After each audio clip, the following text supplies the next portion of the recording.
not in Kansas anymore. You have my curiosity. Are you telling me you built a time machine? The Force will be with you. Assemble. Welcome to Get Real, the podcast where we get real about our favourite pop culture, films and TV shows. I'm Sam, and with me as always is my co-host Chris. Hello, and this is normally where I make a witty remark, but we're talking about 1917, and there's nothing witty to say about war. No, especially Great Wars. Nope, the Nothing. First Great War, the greatest of wars. Not It the feels weird calling it a Great War, doesn't it? Like, yeah, it's like it's... I'm not it's- proud of it. No, it's not the Great War, it's the yeah, it's not good. It's not great. No, No. it wasn't great. It wasn't a great time for anybody involved. Yeah, so this week we're talking about 1917, the infamous Sam Mendes film that came out and has snooped quite a lot at the Golden Globes, Oscars and everything. If you haven't heard of this film, it's everywhere, isn't it? Mm-hmm. Infamously shot as one big shot. Yeah, one So, take. This week we're going to be covering about that. As always, we talk a little bit about news, and then we're going to talk about the film spoiler-free, and then we're going to get into some spoilery bits if you wanted to go in dark with the film. But as always, everything is always time-stamped below in the description. So, I love the way you even point for below every time you say below, even though nobody can see us. Yeah, it's all the hidden cameras in here that can see what I'm doing. Just in case Rush is watching through the window. Yeah, I'm pointing at just at the floor. It's down there. Yeah, and down Rip on up the the floor. carpet. There's your timestamps. Okay, so do you want to start with some news then? Do you want to start off with the first one? Yeah, so first bit of news is Nicholas Hoult has been cast in Mission Impossible as a villain, which is an interesting choice. Yeah, I don't think I've ever seen him in anything but the sweetheart darling role. Like, he played Beast. Yeah, that's where I know him from. Soft-hearted Beast. He was in About a Boy. He was in... And again, he was in Skins. He wasn't a great fella in Skins, I guess. I reckon he's going to be more like a Riddler kind of bad guy, you know, someone who's probably a bit more crafty, maybe a bit like Rami Malek that we're going to get probably in No Time to Die. Yeah, probably something like that. Maybe a bit more sort of like in the shadows, like, you know, the guy in the Mission Impossible films with he used to wear glasses until he keeps getting captured and the snot being out of him, and then he had the beard in Fallout that they were trying to transport. I can't remember his name off the top of my head. Yeah, because you had Henry Cavill was more like the butch villain, wasn't he? So he was more like the henchman, and then you had him. I've only watched Fallout and Henry Cavill was actually like the mastermind, is what you find out. Whoa. Yeah, but the other guy's like been the villain in the trilogy. Yeah. So maybe it kind of switches places with him, and anyway, he's a good actor. So yeah, great. Next bit of news is Christian Bale has been casted in Thor 4 Love and Thunder. Rumours are that he's playing Kull, the god of fear, which is Thor's uncle. That'd be pretty cool. I also saw people saying maybe Mephisto. Yeah, a lot of people are saying that as well. That's the Marvel version of the devil, essentially. Also, Nightcrawler's dad. Yeah, it's cool he's getting a part which is a bit more out there rather than just playing like a standard human character, you know what I mean? At least he's getting something interesting. Might not be. I don't think that is Nightcrawler's dad. Actually, I think they changed it a couple times. But yeah, it's good to get Christian Bale in, isn't it? It's like we had Cate Blanchett. Like, I feel like she didn't quite get enough screen time as much as I wanted in Thor 3 Ragnarok. And if not Thor the Four, Thor God and Thunder. That's a hard title. Love and Thunder. That's the one. Thor 4, or just call it 4. Just call it Love and Thunder. 4 Love and Thunder. I can't even say Thunder anymore. Have you seen Vice with Christian Bale in it? No, not yet. I think this is going to be really good because every time he has a role, like in Vice or like in The Big Short, he always he's like a different person. Yeah, he proper like modifies his body, like he does, like when he did The Mechanic, wasn't it? Yeah, he like lost all the weight, and then he played Batman and gained all the weight. In muscle mass, and then for Vice, like he got chubby, didn't he? He did the same for American Hustle. Yeah, he did the same thing in that. Yeah, so he could probably go all in on that. Chameleon actor, as they call him. Okay, next one. The Morbius trailer has finally dropped. We spoke about it on our Instagram. What did you think of the trailer? I agree what you said to me. It's very much like Venom. Yeah. Giving me strong Venom vibes. Yeah, it's Sam. Who's the villain? Is it Matt Smith. Matt Smith? Sorry, I don't know where I got Sam from. Sam Smith. Sam Smith is singing to Jared Leto. Yeah, that was Skyfall, wasn't it? No, Yeah, it was the one after Skyfall. Spectre. Yeah. I don't know who. I don't know the Morbius arc or anything. I know he's a Spider-Man villain, but is he a bit of an anti-hero at the same time? To begin with, he wasn't, but he has become more of an anti-hero throughout the years. So basically, like it shows in the trailer, it's this guy who's got a rare blood disease and stuff like that, which in the comic book gives him sort of like the deformed appearance, like with the upturned nose and the ears and stuff, makes him look a bit more beastly. And then he undergoes, like, he tries to create some sort of cure to heal himself, which ends up turning him into a scientific, like, vampire, which is how it looks like in the film. He's going to, through the blood transfusions and stuff like that, become more of the hideous monster that we know him as. So does he also get like magical abilities as well? Because you see him with that orb in his hand. Yeah, he can teleport and stuff like this. And think that's very Nightcrawler, Nightcrawler style, isn't it? When he's breaking into the White House. Yeah, I got proper vibes from that in the trailer. I've not read him in that many comic books, to be fair. Like, I've read a lot of Spider-Man, but never really much Morbius. I've never seen him teleport, but the other stuff like echolocation, stuff like that, and sometimes not telekinesis, but telepathy and stuff like that. Yeah, I mean, those effects look really cool in the trailer. Yeah, so yeah, it looks pretty cool. My only problem is I think the story's just going to fall a little bit flat. It looks like they're pulling very heavily from his actual origin in the comic books and stuff like that. Yeah. It's just. I think it's mainly just going to be a Morbius origin film, to set him up for the Sinister Six, because you get that Michael Keaton Vulture, who we're assuming is the Vulture, right? Well, he's wearing the same clothes that we last saw him in the Homecoming post-credit scene, where he meets up with Lizard in the prison. He's wearing the white overalls with the grey t-shirt, and that's how we see him.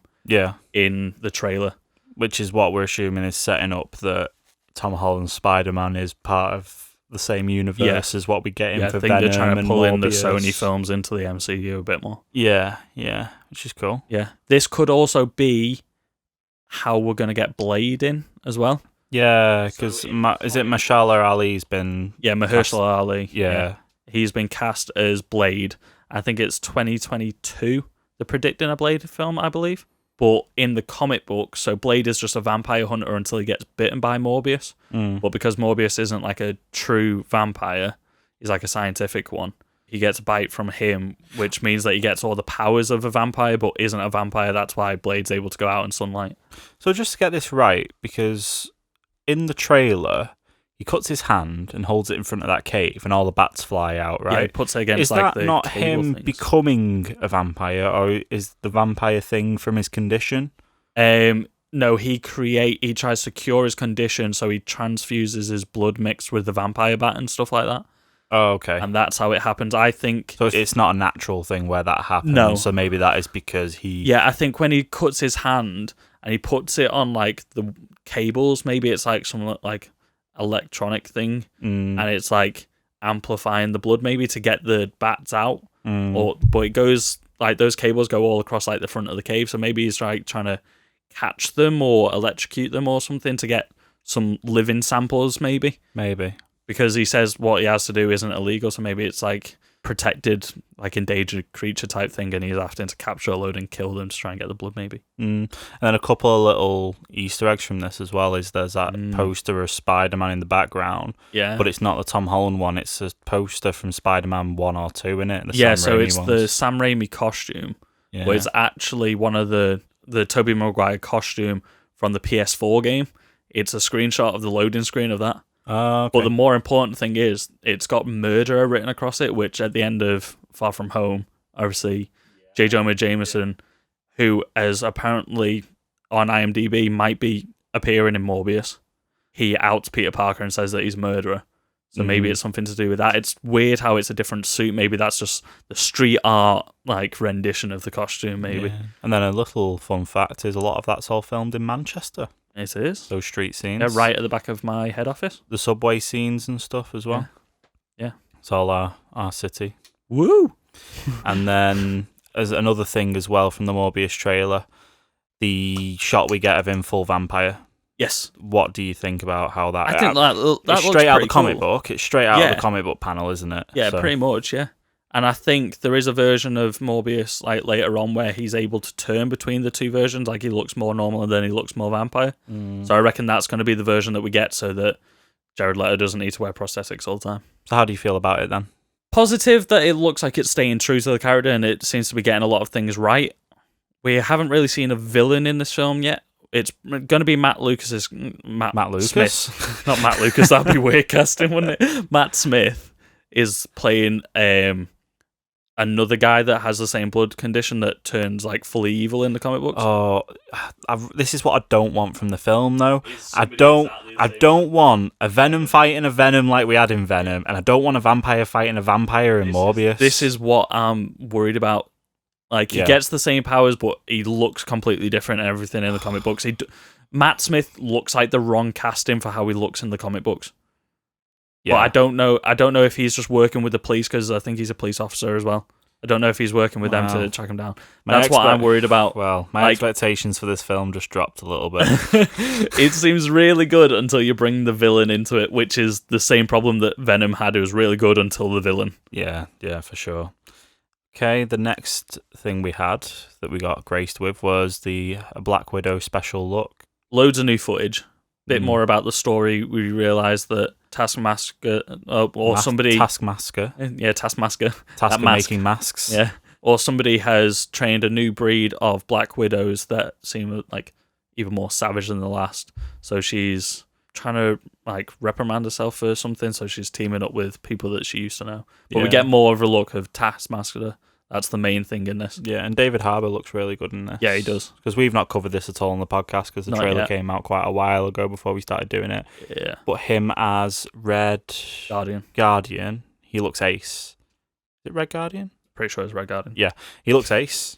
He looks really cool. And I like him. The costume looks really cool as well. It looks like the Russians took the old Captain America costume and made their own Soviet. He's going to be the comic relief a bit of the film. Yeah. And then you get a much better look at Taskmaster in this. Yeah. Who at first I was a little bit...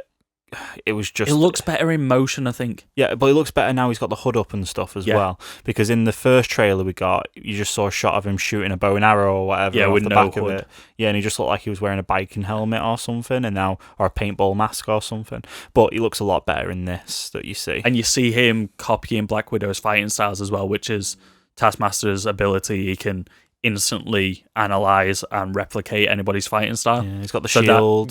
So he's got the Captain America. So I'm thinking he's fought Cap, because this is taking place in the 5 years between Infinity War and Endgame, isn't it? Yeah. So I'm guessing maybe he's fought Cap, or maybe even before Infinity War he fought Cap. You know, when he was going around as Nomad. Yeah. Although he didn't have the shield then, did he? So how could he? Maybe it's part of when Steve Rogers goes back in time.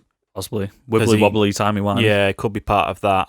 Maybe that timeline where he goes back and then fight. I don't know. That all gets a little bit confusing. But it's cool. Like, you see like Taskmaster and Black Widow do like the same jump back up onto the feet. And I think they say in the trailer at one point, who is he? Like, trying to figure out who Taskmaster is.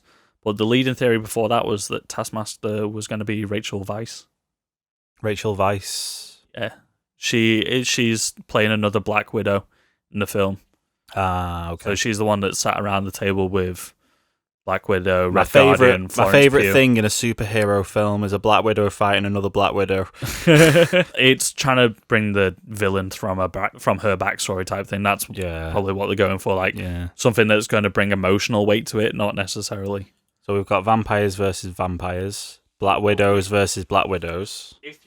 If you watch them fighting, it doesn't actually seem like it doesn't seem like a woman in the enough, Taskmaster costume anymore. Yeah, now that you see him fighting. Yeah, it's different enough. So what's the next bit of news that we had? My laptop's locked, so do you want to tell me what the next piece of news is? Yeah, it was losing the Doctor Strange 2 director. Yeah, Scott Derrickson has announced that he's left due to, I think, creative differences. They always leave due to creative differences, which is quite relevant because we're going to talk about something else to do with someone leaving due to creative differences. Yes. But yeah, we've lost him. What was this? The Multiverse of Madness. Multiverse of Madness. Featuring Scarlet Witch. And this was going to be a bit more of a horror film, wasn't it? The Not- scariest Marvel movie, they said. Yeah. I don't think it would have been that scary. I think it might have been creepy. Is this pre-New Mutants or? I think it's not including New Mutants. I That think could New be- Mutants is still not in the MCU. Morbius could be spooky. Morbius could be spooky. He is a vampire. He is a vampire. It's very Halloween. Yeah, because people were thinking maybe in the Multiverse of Madness that like maybe vampires might get unleashed or something, and that's how you get Blade, maybe. Yeah. When's Morbius due to be released? July 31st, 2020. Cool. So Thanks. I'm happy you're the living, breathing IMDb. because I made the Instagram post for us this morning, and I no comic books. Yeah. That's one thing I do know. I didn't know about this casting. Ray Winston's in it. Prolific British actor from all like the British stuff. He was in like the Spooks film and stuff like that. And OT something or other. I can't remember his name, but he's playing Winston, I think. I don't know. Ray Winston's a pretty good casting for it. I'm going to be intrigued to see what he's playing. Yeah, for sure. And then other bits. It came out that Colin Trevorrow's Star Wars synopsis. Trevorrow or Trevorrow? Trevorrow. I've heard people Trevorrow. say it either way. We'll go with Trevorrow. Trevorrow. It sounds fancier. Yeah, Trevorrow. sounds fancier, doesn't Also sounds like Trivago, the holiday search website. it? Trivago. Colin Trivago. So yeah, Colin Trivago's script for episode 9, and it's kind of the full synopsis of the way the film ran, has been put out. Credit to, I think it's Collider, and then also a YouTuber. What I plan on doing, I think we should do a full episode on this and just break it down, because it is very much different to what we actually got in episode 9. Okay. Questionably, what we hoped we would get in episode 9. Okay. It follows on a lot more from what The Last Jedi was, and things that were set up there, and it kind of feels like now I've read that, and I'm not going to talk about it now, because I want us to do the full episode on it. Do you know what? I'm not going to see any of it until we do that episode, because I haven't seen any of it yet. Yeah, I'm going to do it where I read it out to you. We'll go through paragraph. Like we did with Rise of Skywalker. Yeah, we'll go paragraph by paragraph, and then we'll just break it down. Okay. But even the opening crawl and stuff was probably what we were expecting going in. It just feels like the episode 9 that we got was a real U-turn in comparison to it. It did seem out of left field. We all said that. Yeah, so still liked it. Yeah, you can head over to Collider to read that. If you wanted to check it out. So will that be a bonus episode? Should we just do it as a normal episode? We could do. There is a lot of stuff coming out though. Yeah. So we'll see anyway. It will go out. I think it'll be a short one, but we'll definitely do something on that. Last bit of news. We all thought it was a joke that people were just making online, but no, it's apparently been confirmed now. Billie Eilish, everybody's favourite bad guy. You're saying it wrong. It's Billie Eilish. I'll leave you to say it like that. Okay. Billie Eilish, everybody's favourite bad guy, is doing the intro soundtrack to No Time to Die, the next Bond film. I think it's, you know what? People were joking about this, but I actually think it's probably going to be a really good theme. Do you know what? Some of her slower songs and stuff like that, she really can sing. She is good. I just don't want, like, bad guy as the next, like, I don't want any of that in my James Bond score. Like, it's always like a ballad, isn't it, to open it? Yeah, for sure. Even Sam Smith one having the first, I think, male singer was that like Skyfall he did it for? No, Skyfall was Adele. Yeah. So which one did he do it for? He did Spectre. Did he do Spectre? Spectre. He did the last one. Yeah, no, I was getting confused. But I mean, the thing with it was Adele. With the thing with Bond themes is it's not really very. Everyone like knows them and everyone rates them, but it's not something that you just listen to as part of a playlist, is it really? So to be honest with you, if not anymore, I used to. Well, yeah, not really anymore. So even if Billie Eilish just does a really good job of it, just purely for the film, and it's not something that you listen to, outside. Probably of the hit film. number 1 and get nominated for an Oscar, probably for best original song. But I mean, Bond songs always do. Yeah, for sure. I think musically it's usually pretty good because is it a brother and stuff that she's doing it with? Brother's been a producer throughout. Yeah, because he does all of her actual music, doesn't he? And it's Phineas. That's it. It's Phineas and Ferb. If nobody's made that meme yet, get on it. That's a collaboration in the making. Send it to @GetRealPod on Twitter. Yeah. So let's get on to main topic. So 1917, we went and watched this a few nights ago. Mm-hmm. And we're going to talk a little bit about it spoiler free. I mean, it's a tough one. We're mainly going to avoid some of the topics of characters and their arcs and stuff, and we're just going to briefly go over it, and then we'll head into spoilers, but give a bit of a warning before we start talking about that. So yeah, 1917, a film about, you know what? What's your elevator pitch for 1917? My elevator pitch. I need to stay on brand with this because this is the way we do it now. What's your elevator pitch? So, 2 lance corporals get sent out. They've got one day, well, not even one full day, one evening to get across France. Like 36 hours or something. Yeah, 36 hours to get... Oh, no, because it's the following morning, isn't it, that they need to get there by? This is a terrible elevator pitch. I know. They've got 24 hours, let's say, because they leave in the morning and they arrive in the morning. I'm halfway up the building of the elevator. Okay, right. Let's start this over. Ground floor. Ding! Okay. 2 lance corporals get sent on errand mission to send a message to call off a assault by the British forces, which is a trap from the Germans in the First World War. Yes. One of the brothers is in the battalion, so you get the heavy emotional weight that you need to make it there in time to save your brother and save 1,600 people. And the film is one big shot. And it's one continuous shot. Yes, that's a great elevator pitch. I want to know whose idea it was to make it one. I feel like it was Sam Mendes, because Sam Mendes did also co-write it. There was a little bit of a behind-the-scenes or special look at 1917 that I managed to catch before we watched it, and it was the cinematographer for the film. Roger Deacon. Oh, it might not have been the cinematographer. It was somebody else. Somebody else was talking through it, and the idea of it being one big shot was, obviously we know that the enemy of the film is the German army. Yeah. However, the enemy of this story was time, and by having it as one big shot, it made you feel that the only person that they could be against was time. Okay. For the sake of what the mission was, to get that letter to the forces. I did feel that.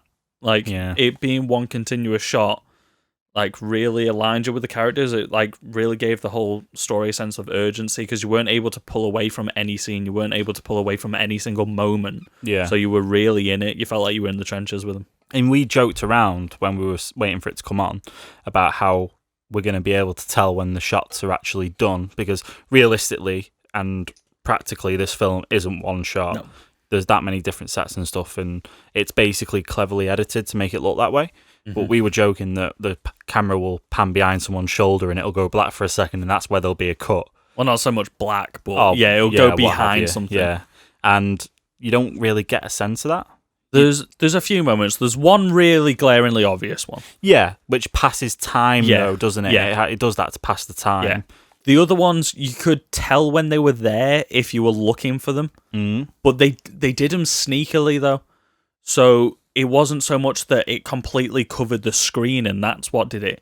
They covered mostly the characters to hide a mask. Like, there's one point where they're flowing down a river, and it cuts almost behind a rock, but you can still see the top of the frame.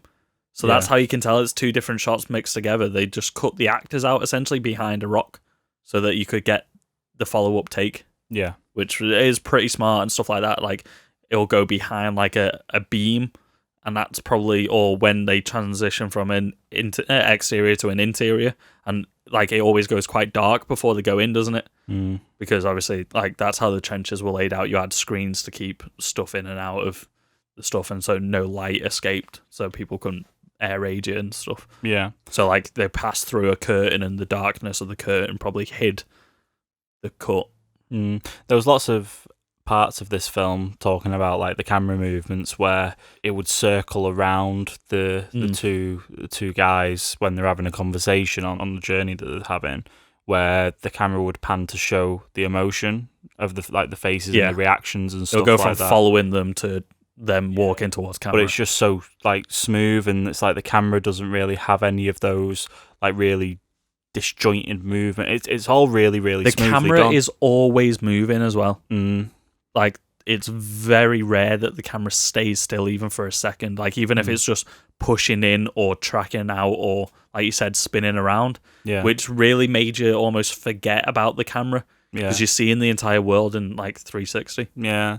The bit that kind of I remember was of where it really kind of talks about that and puts that into place is the bit where they come out of a trench, right? They come out of the trenches and there's a bit where they're walking through some fields into a farmhouse. Yeah. And that bit there where there's a moment where it's been quite tense, and then it's almost like the complete polar opposite, where you've got by the way, the soundtrack in this film's ace. That's it. Soundtrack's The score really does good. carry the emotion. From like the tense bits to the like the bits where they have a conversation, right? And they're talking about. I think they're talking about other missions that they've been on and things before these two met. Yeah, the Battle of the Somme. Yeah.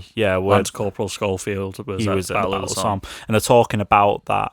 And it almost feels like a part in when you're in like a video game or like an adventure game or something like that, and you're just like fast traveling, but you're not choosing to fast travel. You're just choosing to walk that distance or do it in real time, and you just have characters where they just have conversations and it develops a plot. Yeah, it felt like I don't know. It did feel natural. Yeah, I think they were some of my favorite parts of the film. Those moments. Yeah, the quiet moments where they were able to just talk. Yeah. Like you said, when they were heading towards the farmhouse, you then get the walking through chopped down cherry blossoms. Yeah, and they're just having a conversation about different types of cherry blossoms because one of the families owned an orchard. Yeah, and that's stuff. what I mean. And it was a nice little character development. Like you start to find out more about them. Obviously, yeah, and it's clever how it does that. It could feel more forced, couldn't it? Yeah. Well, I mean, the things like if this was a film where it wasn't one shot and you had it cut into different bits, you would just have time would pass. They would be sitting down and they would be having a conversation. Yeah. But because you're getting this as it goes through, they're traveling somewhere, and you're seeing that happen in the film from going from point A to point B. It just feels really like. Just totally cohesive. Yeah. I think that often the conversations are sparked by something in their environment, something that they're going through at the time, or like the world around them. So it feels more natural instead of because it could feel easily because it is one shot, and you need to hit dialogue, otherwise the film's just going to be silent. Yeah. It feels organic, the conversations, and to what you've just said there, where the film could feel silent. It does that purely down for tension. Yeah, it's powerful when it uses it. Yeah, and there's parts where there's no music, and it's just ridiculously tense. There's parts of this film where, I was kind of like looking away and wincing, and it's just so uncomfortable. Yeah, because you're bad with jump scares. Oh, I'm terrible with jump scares. You were expecting jump scares, like. And speaking of jump scares, there's a bit in this film where it will just fake out and then just. Oh, it is the worst. It was the worst. And from that point where that jump scare happened in the first 15, 20 minutes, I was just so tense throughout the rest of the film. Yeah. See, I was speaking to somebody in work and they were saying, well, I was saying to them and they perfectly agree with me, even from 10 minutes, 15 minutes into the film, you're on pins for these characters. Even though you've got another 2 hours of the film ahead of you, you're just absolutely on pins with them because they are able to build the tension, and the long tracking shots are able to establish the dangers in the environment around them and everything like that. So there's always the potential for something to go horribly wrong.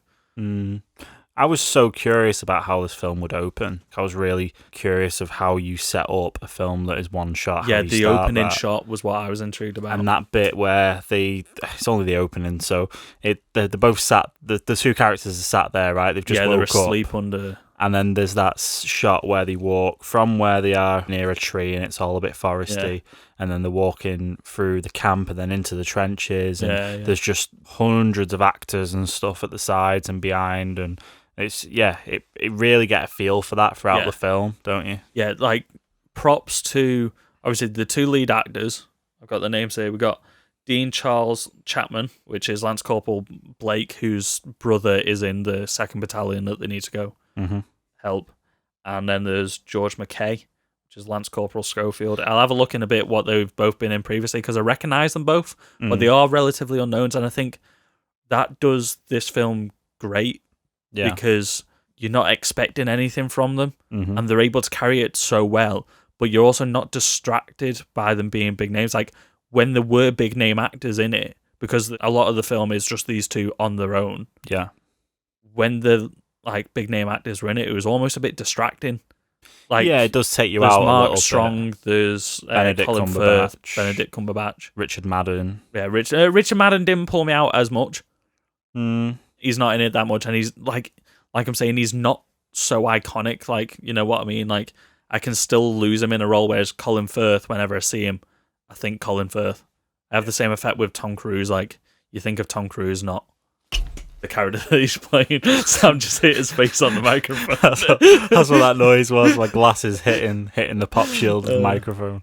Following on from that as well, props to all Roger Deakins as cinematographer, DOP, Sam Mendes, like all the film crew, like the camera operators. They had to go through as much of that as the actors did. Like, yeah, a lot of this was done on a crane, yeah, rather than being handheld cameras as yeah, well. And, the reason they did that as well, so they could circle. And, they could circle a motion track as well, so they record the camera movement. So once they've got that down, they can leave it and it'll automatically do it. So you get two cuts exactly the same. The framing's exactly the same. Mm. So then, if you do obviously need to make a hidden cut somewhere, the camera's in the same position, so it's a lot easier to do. And again, like going back to the actors and stuff, you can imagine how long some of these scenes must have been when they were shooting it. Yeah. And to stay in like character and make sure everything's all completely spot on throughout those points as well. Makes you think about like how production wise these work. There's a lot of stuff online anyway about the production of the film. Well, one of the first things that came out for it, they brought out a teaser trailer and then they released a teaser trailer along with a behind the scenes look at it. So they were talking about obviously the fact that it was filmed in one shot like this was how they were announcing it. And I think it was Sam Mendes that was talking about it. They had to wait. They had to make a decision. How are they going to light the film? Because the film's obviously like all one shot. It's big open environments. You can't have lights everywhere. Yeah, you're filming in the environment. Exactly. It's not a sound stage. Exactly. You can't have people with lights moving with you because then the lighting's not realistic and everything. So what they had to do was, obviously they were filming in like France and Germany and stuff like this and like Europe to get these scenes and stuff. They had to wait because they were filming in summer as well. Mm. When does the film take place? It gives us a day at the beginning, is it? 1917. No, I mean, what time? What part of the year? I think it's late spring, early summer. Yeah, it's So like April. It should be like quite... April 7th? Something like that. Is it April? Yeah, It's definitely yeah, April, it sounds I about think. right. April Yeah. 7th, so springtime. Like, you should get like breaks of sun in the clouds and stuff like that, but that would lead to uneven lighting, and obviously if you need to, like I said, do a hidden cut and stuff, your lighting's going to change. You can't rely on the weather, so what they had to do is they had to wait for it to become overcast and then do a take, and do as much of a take as they could before the sun broke out again and disrupted the lighting. Probably a lot of work going into the grading and stuff for this Yeah. film, if we're talking technically as well. Well, the colour grading was really good. I was thinking when we were watching it, it's really realistic, like it's natural. It's quite dingy, obviously, to give you the Well, atmosphere. it's but dingy in like the no man's land bits and Yeah. the trench bits, but then when you've got the breaks where they're in forests and the fields with the cherry blossom trees and stuff before, those bits feel like you're watching like the beginning of Fellowship of the Ring or something in the Shire. You know what I'm saying? It's like it's nice looking, and you have these moments of alleviation where you don't feel like you're in the war anymore. It's nothing too stylized, is what it is. It's quite naturalistic, so that it flows to avoid all these issues. The effort that went in to make this film is incredible. In terms of the film and the effort it went in to make it, it was also done really tastefully tastefully is probably the wrong word to use, but in terms of how it represents World War One, it's not gratuitous in its violence. Yeah, and also gore. I'd say it's extremely probably quite accurate. You hear about, you see lots of really grotesque like bodies and stuff, but they're not over the top. There's not over the top blood and violence. No, and it doesn't hang on them too long either. No, but it also gives you this like horrifying image of what it was like for soldiers to be going through the trenches in no man's land, and bits where you see there's a bit in a river where there's loads of bodies and stuff at the end of it that if you're not really paying attention, or if you're looking at somewhere else on the screen, you miss that. and then all of a sudden you have that realization with the character of what that is. Yeah. And yeah, it really hammers home on that. That's straight from the beginning. As soon as so very early on in the film, like the first leg of their journey is getting over no man's land to get where they go. Yeah, get where they're going. You need to get through the no man's land, which was the frontier that they built up when they were fighting the Germans. The Germans have retreated, so they need to go on this journey to get to the next rendezvous point, essentially.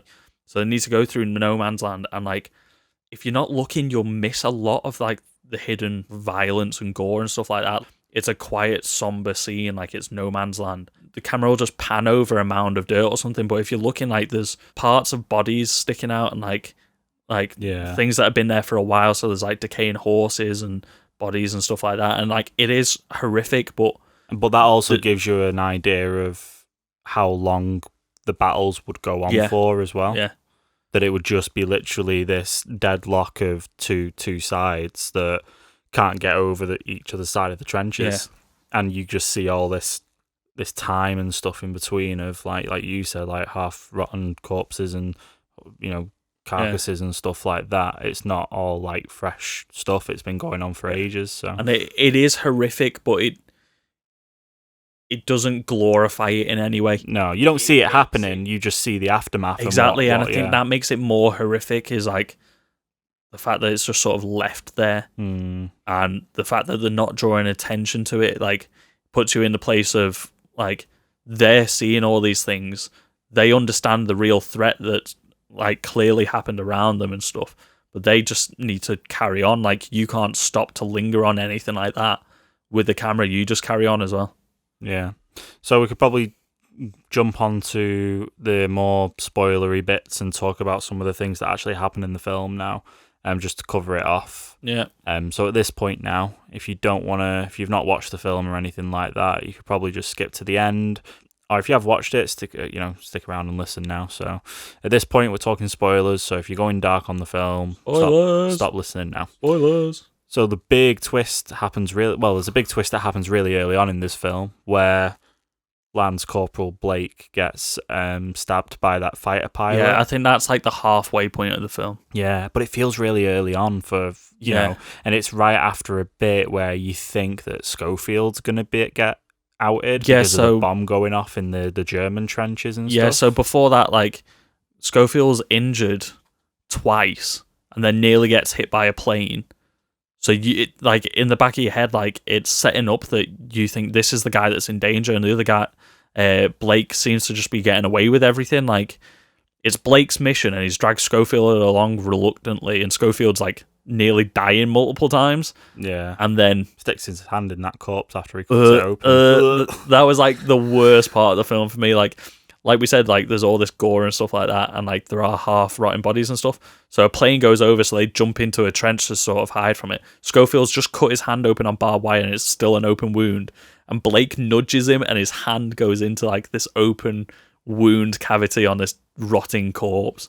And everybody in the cinema, you lean over to me and say that's going to need a tetanus shot. Instant tetanus. I thought that's how the film was going to go. Like throughout the film, like his hand was going to get more infected or something. And that'd probably be like it reflect on some of the horror of World War One. But like, it doesn't go the way you think. Like trench foot and tetanus and everything like that. Yeah. Like the diseases killed nearly as many people as the weapons did, probably. Yeah, for sure. And the bit where you have that really long scene where you see Blake, he goes pale and stuff like that, and obviously dies and stuff. But it was so well done. It's really, really sad. That's something else. Like because obviously the shooting on location is all long shots and stuff like that, and everything needs to be planned for the camera to hit the mark, for the crew to hit the mark, for the cast to hit the mark.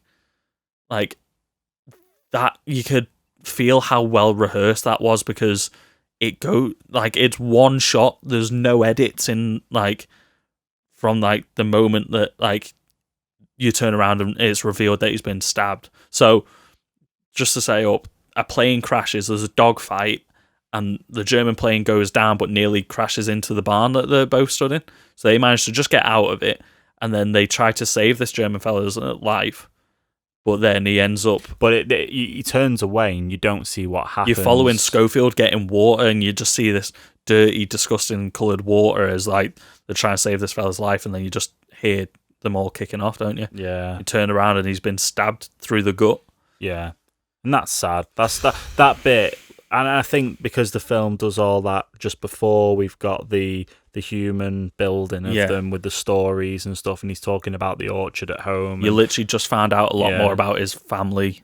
Yeah. And then right after that, you get Mark Strong turn up with a big army. Yeah. It's like, for God's sake, if you just turned up a little bit earlier. But, yeah.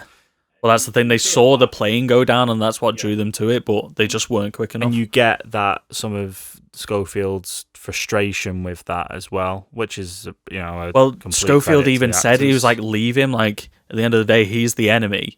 Just leave him. Like, it's going to be horrible that we need to stand here and hear this fella burn to death. But leave him. And then when they pull him out, he's like, put him out of his misery. And Blake wants to see the humanity. Like, Schofield's definitely more jaded. Like we said, he's been at the Battle of the Somme, which went on from like July to November. Like, it was a long fought battle, and he got a medal for it. Like, he's seen more horrors than Blake, and they refer to that a lot. So Blake's still got this idealistic, like, we need to see the humanity and save as many people as we need to harm. Yeah. But that's his ultimate downfall, is he tries to help a guy and gets stabbed and killed for it. Yeah, and that's what makes that whole bit more tragic, doesn't it? So, and then as you start to get on, you've got the bit where there's that one big jump in time, where he falls back down the stairs. Yeah, so he gets like shot at, doesn't he? Yeah, and then but that contrast then from that scene to when we get it's all just orange, and in the trailer it's the bit where you get the city ruins and it's all like orange and red, and there's that really extreme lighting situation going on. And that bit where that German soldier is running towards him, where he sees the church is on fire, and he almost doesn't react, and then he realizes that he's running towards him to try and kill him. Yeah. It's almost like he forgets that he's kind of in a war because he's by himself and stuff. I was trying to figure out if he was trying to figure out whether he was German or British. Yeah. Or German or Alliance type. Yeah. But then, like, he does end up chasing after him, and because they're just sort of frantic at that point, and they're just shooting wildly, aren't they? Yeah, I love that because almost like a bit like a horror film where he's running away from like an axe killer, murderer or something. Yeah. Like, because then, like, the Germans at that point, they know he's in the city, don't they? Yeah, becomes like they're stalking him a bit, and it, like you said, that is full of tension. That scene, like, it's dark, it's dingy. This fella doesn't know where he's going. He knows that there's Germans there out hunting for him, and at this point he's lost his weapon because he lost his weapon by this point. And it's clever how they pass time where you have that kind of, again, these moments of where it alleviates the film, and you get a bit of character building where he finds that girl and that kid, and then it passes time again, and then he comes out and it's like coming towards daytime. And yeah, it's ace. And I think that scene's great where he is with the woman. So he's hiding from the Germans. He hides in a basement, doesn't he? He goes through like a basement window, and then he sees a fire on. So he goes in, and like your tension is so high at this point because you still think that he's being hunted. And then you see a figure behind him, but it turns out to be a French woman who's hiding out, and she's been protecting a baby as well. So you get him. He knows a bit of French, so he's able to communicate and stuff like that. And you see, like, this woman, you don't know how long she's been there. You don't know how long she's going to be there, but she's got, like, a little baby as well. And she's just trying to keep the two of them safe. And then she finds this guy that she knows can protect them. And he's bleeding from his head as well. But he has to leave him. Like, you hear the church bells going, and it's 6 o'clock in the morning. Yeah. And he knows he's only got 3 hours to get to the battalion. And then you've got that bit then where that happens, and he gets there, and then he gets to the battalion, and there's all this tension of them. They're there, they're ready to go over the wall, and then you meet Benedict Cumberbatch's character, who almost doesn't believe him at the start, and that's set up right at the beginning where he's like, make sure there's witnesses. Yeah, because I think he's war hungry at that point. Yeah, because he says, he's like, we've got him on the back foot, like, we can end this war here. Yeah, and that you see a little bit of how everyone would have, we can only imagine how people would have felt, where you've got people that just want to push forward and get the war done. You've got people who give up, who just completely give up. Who you've got the Moriarty character right at the beginning, who from the Sherlock TV series. Not Adam Scott. No. Andrew Scott. Yeah, gives them the flair and stuff. You've got that. You've got the generals. You've got all the other people that you see throughout. You know, you get a little bit of everything. And then, obviously, right at the end, you get Richard Madden, who is playing Blake's brother. Yeah. And, yeah, again, really heartbreaking. He's late when he gets there, and the first wave's already gone. Yeah. And but then you see in that desperation, and he's like run, and that's the bit that you see in the trailers where that scene where he jumps up onto the above the trenches and then runs along as they're all running. Yeah, and that's all completely practical. That's all, you know. That scene has got hundreds of actors in the background. Hundreds of actors, explosions, and everything. Like everything was so well timed. It's all practical. I think the whole thing's all practical. There's a couple of key scenes I want to touch between, obviously, those points. There's, like we said, he gets washed down a river, and then he has to crawl on bodies to get out, and then he hears the singing in the distance. That's another real nice, quiet moment where he's found the 2nd Battalion. But you don't realise he's found the 2nd Battalion. Yeah. Like, I kind of assumed at that point, but he didn't realise. So he's been battered, he's been shot at, like, the back of his head's bleeding, he's just been washed down a river and everything. And he's like shell shocked in that moment, and he hears the singing, and he just staggers up to him, and like it's haunting. It's the song that's been in some of the trailers where he's like going home to see his brother and stuff, which is really like the key theme of the film. Is like Blake was trying to save his brother. He was trying to make sure that his mum didn't end up with no sons coming home from war. You don't know what Schofield's family life is like because you've been asked about it, but you heard that after the Battle of Somme, he went home to see his family, and then like the hardest part for him was having to go back to war. You could see on the face that like they thought he probably wasn't going to come back this time. And he said sometimes not coming back at all is easier because you don't need to leave them again. While this singing's going on, it pans through the battalion, doesn't it? You see all these fucking young lads, like they are so young. At that point, like I was like at my emotional peak for this film, and like I had like a tear in my eye for like the rest of the film. Then like so you see all these guys, and they just like get up and like they're about to essentially march to the death, essentially getting ready to go over, and then he's running through the trenches. He can't fit through, so he gets up and he starts running as they all start charging, and like he's running to try and save all these lives, but they're just charging to the death. It was heavy, that, like, and the score builds and everything. Like, the scores go in with, like, a ticking pace, isn't it? Because who's the enemy of the film? Is time, exactly. Like you said. And, like, it really, like, you really notice it at the end. Like, it feels like it's pulsing, it's ticking as he's trying to get to Benedict Cumberbatch's character to stop this march. He's trying to save, like, thousands of lives. He has to run across the top, like we said. Amazing shot. After that, they call him all back, and that's when he goes through the medical camp as well. And that's like the only time like you see like a lot of live gore, essentially. Like you see people have been wounded from the explosions and stuff like that, and like that is the emotional peak of the film right at the end. Like it just hits you with everything, doesn't it? And then you've got his brother's reaction and all that, and then the bit where he sits by the end of the tree and stuff. So it finishes on a very like sad note, but a somber note at the end as well. So the final shot I think was beautiful. Yeah, for sure. He sits back down at a tree as we found him at the beginning. You find out he's got a wife and daughter. Yeah, he's probably going to get home. Yeah, it does full circle. Yeah, it does full circle. I didn't realise that. Yeah, it does. Yeah, because he that's how it starts, isn't it? Yeah, he was sleeping under a tree, and he goes and sits back under a tree. So time is also the enemy of this episode, as we've kind of ran out a little bit. Talking about full circle, Sam. Yeah, talking about full circle. So do you want to? Yes. Final rating for the film, I would give it probably a 9 out of 10, 10 out of 10. Fantastic. Every film we've gave so far has been an 8 or a 9 out of 10. It was 7 or 8. This one is like the best one we talked about so far, I think. Better than Jojo Rabbit, I think. Yeah, better than Jojo Rabbit, better than Season 1 of The Witcher or The Mandalorian, and better than The Rise of Skywalker. Yeah, easily better than all of them. Okay, fair enough. I love this film. Yeah.